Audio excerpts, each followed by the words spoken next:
ஒடிஷாவில் இருந்து கஞ்சா வாங்கி தமிழ்நாடு வழியாக கேரளத்திற்கு கடத்த முயற்சித்த பெண் உட்பட 3 பேரை குமுளி அருகே லோவர் கேம்பில் வைத்து காவலர்கள் கைது செய்தனர். 35 கிலோ கஞ்சாவும் ஆடம்பர காரும் உட்பட உள்ள ஏராளமான பொருட்களும் கஸ்டடியில் எடுக்கப்பட்டது.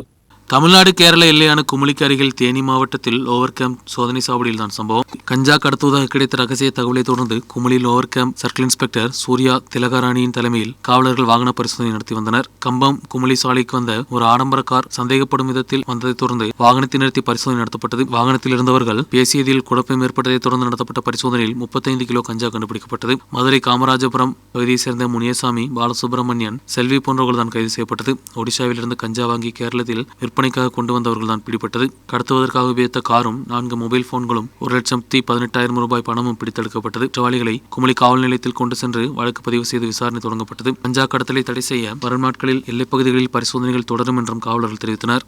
News bureau, டப்பனை.